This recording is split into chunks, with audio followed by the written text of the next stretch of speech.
সকালবেলা ছাদে উঠে একটু গাছের সেবা করতে যাব, তখনই বর বলল, চলো আজকে বেলাতে আমি ডিউটি থেকে তাড়াতাড়ি চলে আসবো।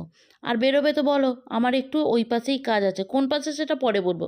তবে ঝপঝপ কাজ সেরে রেডি হয়ে নাও, আমি এক্ষুনি বেরোচ্ছি, ঘন্টা দুয়েকের মধ্যে চলে আসবো। বলার সঙ্গে সঙ্গেই আমি একদম ঝ্যাঁটা ঠ্যাঁটা নিয়ে রেডি হয়ে গেছি, কারণ আমাকে ঝপঝপ কাজ সারতে হবে। আর কোথাও যাওয়ার কথা বলবে, আমি সেটা রাজি হব না, হতে পারে। ছেলেরাও স্কুল যাবে, সেই জন্য ভাবলাম ওদেরকে টিফিন করে ওদেরকে খাইয়ে দিয়ে নিয়ে তবে যাই। জানো তো, একা মানুষ তো, সব কাজবাজ গুছিয়ে রেখে যেতে হয়, কারণ এসে আবার কি করব বলো। সেই জন্য খাইয়ে দাইয়ে টিফিন করে সব কিছু করে যাচ্ছি। ছেলেরা স্কুল বেরিয়ে গেছে, তাই কোনো চিন্তা নেই, অরিওকে খাইয়ে নিয়ে যাচ্ছি। আগের দিন লাইভে আমাকে সবাই জিজ্ঞেস করছিলে এপাশে কি ঠান্ডা পড়েনি, আমরা কেন গায়ে কিছু দিইনি। সত্যি কথা বলতে কি বলো তো, ঠান্ডাটা এখনও অবধি কলকাতার দিকে সেইভাবে ফিল করছি না। হ্যাঁ, তবে গাড়ি টাড়ি চালিয়ে যখন বাইরে যাওয়া হচ্ছে, অবশ্যই ঠান্ডা ঠান্ডা লাগছে।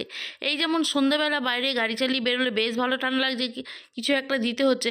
তবে হ্যাঁ, তোমার অনেকের ভিডিওটা আমরাও দেখি, গ্রাম সাইডে যেইভাবে সবাই মুড়ি ছুড়ি দিয়ে রয়েছে, সেরকম অবস্থা কিন্তু কলকাতার দিকে না। তা যাই হোক, আমরা কিন্তু আজকে একটু গ্রাম সাইডের দিকেই যাচ্ছিলাম। গ্রাম যদিও না, কিন্তু হ্যাঁ একদম সিটিও না। আমরা যাচ্ছি হচ্ছে আমতলার ওই পাশ দিয়ে। কোথায় যাচ্ছি না যাচ্ছি সেটা পরে বলছি। এখানে বর একটু দাঁড়িয়েছিল, অনেকটা গাড়ি চালিয়ে এসছে তো, তাই একটু হালকা হতে। বুঝতেই পারছো পুরুষ মানুষের হালকা হওয়া। আর আমি ওকে বলছিলাম, চলো যখন দাঁড়িয়েছি আমার কয়েকটা ফটো ক্লিক করে দাও। আর জানি না কেন প্রত্যেকটা পুরুষের বইয়ের ফটো তুলতেই অসুবিধা হয়, কিন্তু বাকি অন্য কোনো ধরনের ফটো কিন্তু খুব সুবিধা। ওহো, এতক্ষণে তো তোমরা নামটা দেখে নিয়েছো, কোথায় এসছি। আর যদি নাম নাও দেখাতাম তখনও বুঝতে পারতে, গঙ্গার পাড়টা দেখে। আমরা এসছি ডায়মন্ড হারবার, গঙ্গার পাড়ে। এই পাশেই বরের কাজ ছিল না, সেই জন্য। কিন্তু এইবারে ডায়মন্ড হারবারে এসে না একটা নতুন অভিজ্ঞতা হলো। এর আগে অনেকবার এসছি, কিন্তু তখন কোনো টিকিটের ব্যবস্থা ছিল না। এবারে কি হলো, আমাদের বাইকের জন্যও 10 টাকা নিল, আর আমাদের দুজনের জন্য 10 টাকা 10 টাকা। তা আমি ওনাকে জিজ্ঞেস করলাম, কেউ যদি ম্যাটাডোরে করে আসে, মানে ছোট হাতিগুলো করে পিকনিক করতে, তাদের কি হবে। বলছে সেটাও হবে, গাড়ির একটা আলাদা টাকা, আর ওই মাথা পিছু সবার একটা টাকা। জানি না, উনি তো ওনার যুক্তি মতন শুনিয়ে দিল, কিন্তু এইটা আমার ঠিক লাগলো না।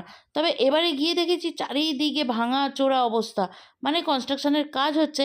এই নদীর পাড়টা সুন্দর করে সাজানো গোছানো হচ্ছে, মানুষ আরও বসতে পারবে, টাইম কাটাতে পারবে, যেহেতু একটা সুন্দর পিকনিক স্পট, তার জন্য একদম স্পটটাকে সুন্দর করে গুছিয়ে তোলা হচ্ছে। ডায়মন্ড হারবারে এখানে একটা কেল্লা আছে, আমি অনেকবার শুনেছি বরের কাছে, আর এখানকার লোকেদের মুখেও শুনেছি।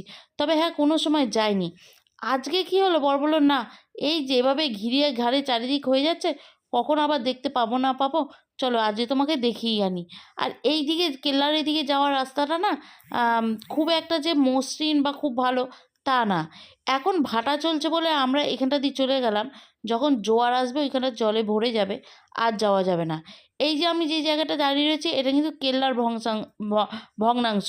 তবে একটা কথা বলি, আমি জানি না আমি ঠিক হব কি ভুল, এটা কিন্তু আমার কোনো অংশে কেল্লা মনে হয়নি। এইটা হচ্ছে ওই ওয়াচ টাওয়ার হয় না, ব্রিটিশ আমলে ওয়াচ টাওয়ারগুলো যেগুলো নদীর ধারে ধারে হয়ে থাকতো, এটা একটা ওরকমই বড় সড়ো ওয়াচ টাওয়ার। কারণ এখানে একটা মৎস্য বন্দর আছে, খুব বড় মাছের ওঠানামার ব্যাপার আছে, মাছের বাজার আছে। আর এখান থেকে আমার যতদূর মনে হয় সেই নজর রাখার জন্য সেই ব্রিটিশ আমলেরই হয়তো তৈরি হয়েছিল। তবে আমি এটা পুরোপুরি একদম কনফার্ম করে বলতে পারছি না তোমাদের, আমি এটা পুরো ঠিক না। কিন্তু হ্যাঁ, যেটুকু দেখে মনে হলো সেইটুকুতে এইটাই হিসাবে দাঁড়াচ্ছে, যে নদীর পাড়ে যে ওয়াচ টাওয়ারগুলো হয় না, এগুলো একটা ওরকম ওয়াচ টাওয়ার। কিছু ওয়াচ টাওয়ার ছোটো হয়, কিছু ওয়াচ টাওয়ার বড়ো হয়, কিন্তু এটা একটা কি বড়ো মাপের ওয়াচ টাওয়ার। কেল্লা তো এটা কোনোভাবেই না। তা যাই হোক, কিছুটা অংশ এটা এখনও বেঁচে রয়েছে, ওই ভিতটা যেটার উপর দাঁড়িয়ে নিচের দিকে তাকালে আমার বেশ মাথা ঘুরছিল। কারণ হচ্ছে আমার না উঁচু থেকে এরকম নিচের দিকে তাকালে ভীষণ পরিমাণে মাথা ঘোরে, আর আমি ভয়ও পাই। তা যাই হোক, এইদিকে চারিদিক ঘুরে ঘাড়ে নিয়ে, আর আমরা যখন ফিরে আসছি, রিটার্ন আসছি না, এখানে কিছু কিছু কিছু কিছু কিছু জায়গায় পিকনিক হচ্ছে, বেশ ভালো পিকনিক হচ্ছে। আর এখানে পিকনিক হচ্ছে মানে বুঝতেই পারছো, চারিদিকে সবাই খুব এনজয় করছে। আসার পথে এখান থেকে একটা কচু ফুল তুলে নিয়ে কয়েকটা ফুলও তুলে ফটোও তুলে নিলাম। আর এই কচু ফুলটা আমি প্রথম দেখছি, এরকম কচু ফুল আমি এর আগে দেখিনি। তোমরা কি দেখেছো অবশ্যই কমেন্টস করে জানিও, আমার এইটা কিন্তু কোনো দিন চোখে পড়েনি। তবে রাস্তা দিয়ে ফেরার পথে দেখলাম এক জায়গায় উইন্টার এক্সিবিশন হচ্ছে। হ্যাঁ, এখানে কম্বলগুলোকে দেখছো, আমি এখানে এই কম্বলটা হাতে নিয়েছিলাম, যেটা এসিতে বা নর্মাল টাইমেও গায়ে দেওয়া যাবে। এই যেমন আমাদের কলকাতায় এখন মোটা কম্বল গায়ে দেওয়ার মতন ঠান্ডা তো পড়েনি, এই পাতলা কম্বলগুলো কিন্তু এই হালকা শীতে গায়ে দেওয়াই যায়। তা এই একটা দেখছিলাম, আমার কাছে আছে এইগুলো, সিঙ্গেল আছে। আর সিঙ্গেলগুলো কী বলো তো, এপার থেকে ওপার ঘুরলে বাস কোথা দিয়ে গুটিয়ে চলে যায় সে আর খুঁজে পাই না। সেই জন্য ভাবছিলাম এখান থেকে নেব এইগুলো। তা বরকে বললাম, আমার বর তো একটু বেশিই নাক তুলে থাকে না সব কিছুতে, কিন্তু হ্যাঁ, এর পাশে যে ছেলেদের উইন্টার ওয়্যারগুলো, ছেলেদের বলো মেয়েদের বলো, সব সব সবারই আছে, সেগুলো কিন্তু বেশ সুন্দর। আমি কিন্তু এখানে জিনিস দেখে এসেছি আর এখান থেকে আনতেও যাব। দাম তুমি যেমন 250 থেকে শুরু হচ্ছে এদের, 250 থেকে একদম যত দূর তুমি যেতে পারবে তত দূরেই আছে।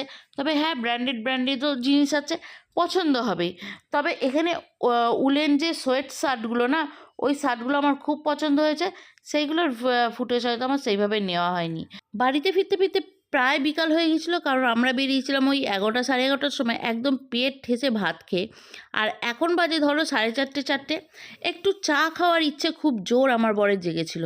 একদম যখন থেকে ডায়মন্ড হারবার থেকে আসছি তখন থেকেই বলছে একটা চায়ের দোকান দেখে দাঁড়াতে হবে, একটা চায়ের দোকান দেখে দাঁড়াতে হবে। কিন্তু আমি সেটা বুঝিনি যে চায়ের দোকানের পাশে চপের দোকানটাও থাকতে হবে। চপ খাই নাকি ভালোবাসি আমি, দোষটা হয় আমার নামে, কিন্তু বেশি চপ ভালোবাসে কিন্তু আমার বর। যেমন বর্ষাকাল বা শীতকালে একটু বেরোলেই ওর ইচ্ছে করে গরম গরম একটু চপ খাই। তা যাই হোক, ও এখান থেকে চপ, মুড়ি আর একটা বেগুনি দিয়ে খাচ্ছে, আর আমি নিয়েছিলাম একটা আলু বোম, আর আলু বোমটা থেকে অর্ধেক ওকে দিয়ে দিয়েছি। ওই দুপুরবেলা খেয়ে দিয়ে একটু না বসেই সঙ্গে সঙ্গে দৌড়ে বেরিয়েছি, তো একটা কেমন অ্যাসিডিটি মতন হচ্ছিল। সেই জন্য আমি একটা স্প্রাইট কিনে খেলাম, আর ওকে বললাম তুমি তোমার মতন খেয়ে নাও, আমরা সন্ধ্যেবেলা যাওয়ার সময় আমাদের মতন খাবার নিয়ে যাব। তাই এখানে খাবারে নিয়ে এসেছিলাম চাউ আর পকোড়া, চিকেন পকোড়া। আমরা মা বেটা মিলে এইটাই খাবো। আর সকালে যা রান্না করেছি তাই একটু আছে, বর সেটাকে রাতের খাবারটা মেটাবে।